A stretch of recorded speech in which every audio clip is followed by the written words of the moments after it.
जी आनंद प्रकाश जी, बहुत बहुत शुक्रिया। आज की इस डिबेट पे मुझे आपने आमंत्रित किया है और विषय बहुत ही रोचक है और खास करके महिलाओं से जुड़ा हुआ विषय है।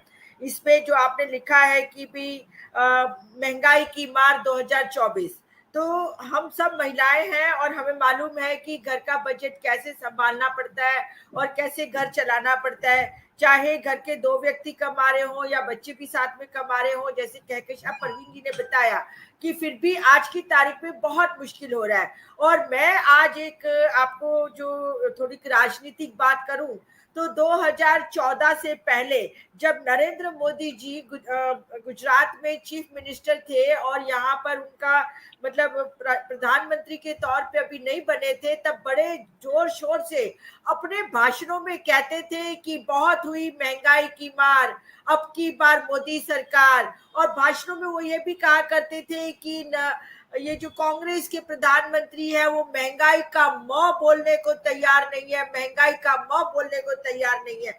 और इसी बात को उन्होंने और आगे बढ़ाते हुए कहते थे कि घर का चूल्हा नहीं जलता है, बच्चे भूखे सो जाते हैं, माँ भी रोते रोते, बच्चे रोते रोते सोते हैं और माँ भी मतलब आंसू पी के सो जाती है, ये इनका नसीब है। और इस तरह की बहुत ही लच्छेदार और बहुत ज्यादा कहते हैं ना कि मतलब बहुत फंसाने वाली भाषा में, लच्छेदार भाषा में वो सारे के सारे आवाम को, जनता को अपनी बातों में फंसा के उन्होंने 2014 में सत्ता में आए।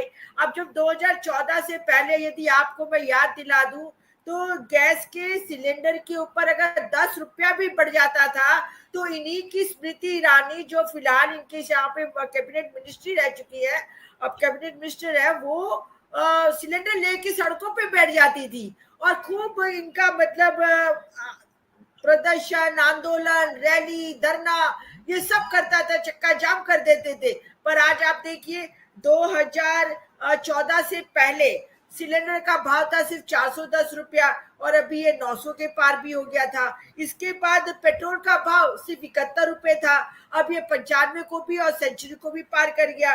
फिर डीजल का भाव सिर्फ 57 रुपए था, अब ये 87 रुपए और उससे आगे बढ़ गया।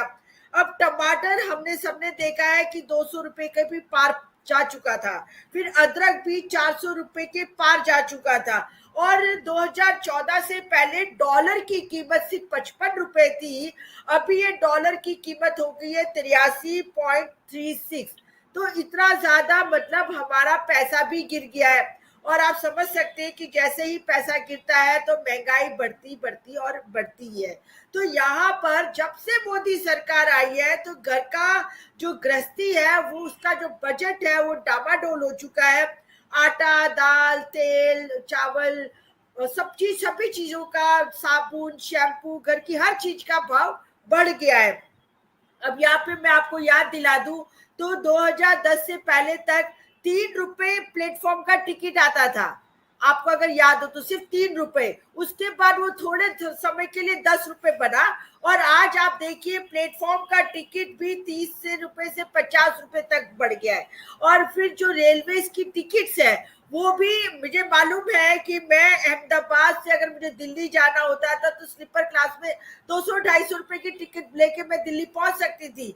पर आज वो परिस्थिति नहीं है, मतलब डबल डबल भाव हो गए हैं।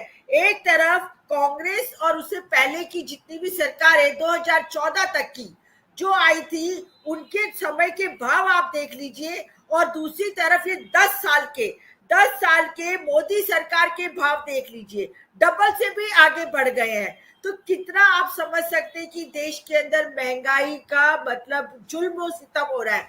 बच्चों की स्टेशनरी, पेन, पेंसिल, कॉपी और सभी ये जो भी है, बच्चों की स्टेशनरी के ऊपर इन्होंने जीएसटी लगा दी।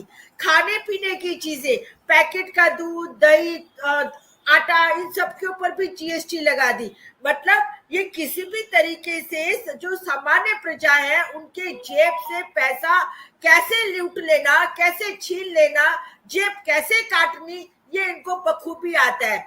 गरीब और गरीब बनता जा रहा है और अमीर हमारे देश में और अमीर बनता जा रहा है। साथ ही ये कहते हैं कि हमने 80 करोड़ लोगों को 5 किलो राशन मुफ्त देते हैं। तो मैं आज बहुजन संवाद के माध्यम से पूछना चाहती हूँ कि क्या ये अच्छी बात है? किसी भी देश के लिए अच्छी बात हो सकती है कि उसकी देश की 80 करोड़ जनता अपने पैरों पे नहीं खड़ी है, स्वनिर्भर नहीं है और उसको सरकारी खाने के ऊपर डिपेंड रहना पड़ता है। और क्या सिर्फ 5 करोड़ राशन देने से ही काम बन जाएगा? आज यहाँ पे शिक्षा कितनी महंगी हो गई है। यहाँ पे जो हायर एजुकेशन है, आज किसी को डॉक्टर इंजीनियर बनना है तो 25 लाख, 35 लाख, 50 लाख तक का एक परिवार को इन्वेस्ट करना पड़ता है। अरे सामान्य ग्रेजुएशन की डिग्री भी लेनी हो तो सेल्फ फाइनेंस के कॉलेज के अलावा बाकी सारे कॉलेज तो उन्होंने बंद कर दिए हैं या बंद होते जा रहे हैं और वहां पे जगह मिलती नहीं है। तो एक सामान्य डिग्री लेनी हो, अगर आर्ट्स के कॉलेज में भी डिग्री लेनी हो तो भी 8 लाख, 10 लाख, 16 लाख, ये लोग 4 साल करके डिग्री कर दी। हमारे टाइम पे सिर्फ 3 साल की डिग्री थी, अब इन्होंने 4 साल की डिग्री कर दी और उसमें भी आप समझ सकते हैं कि 1 साल में 4 लाख तो 4 साल में 16 लाख पे एक ग्रेजुएशन का ग्रेजुएट करके स्टूडेंट निकलता है। तो कहने का मतलब जब से मोदी सरकार आई है, ये मोदी सरकार पब्लिक के लिए नहीं परंतु कॉर्पोरेट की सरकार है और कॉर्पोरेट की सरकार होने की वजह से इनको पब्लिक के परेशानियों से, इनको पब्लिक से कोई लेना देना नहीं है, सिर्फ ध्यान भटकाने का काम करते हैं और साथ में ये मंदिर मस्जिद के इश्यूज को लेकर लोगों के बीच में झगड़ा फसाद ये कराना चाहते हैं। और इसी बात के साथ मैं अपनी बात खत्म करना चाहती हूँ कि 2024 में बेशक ये सोचते हो कि 370 मंदिर सीए ऐसे सारे मुद्दे इनको जिता देंगे, पर मैं आपके माध्यम से, बहुजन संवाद के माध्यम से डंके की चोट पे कहती हूँ कि 2024 में इंडिया गठबंधन सरकार बनाएगा और इन लोगों को मुक्की खानी पड़ेगी और घर जाके बैठना पड़ेगा और हमारे मोदी जी झोला उठा के वापिस आ जाएंगे वड़नगर में जहाँ पे उनका खुद का पुश्तैनी जगह है। जी जी, बहुत बहुत शुक्रिया आनंद जी, आपने मुझे अपने इस अच्छे शो में बताया।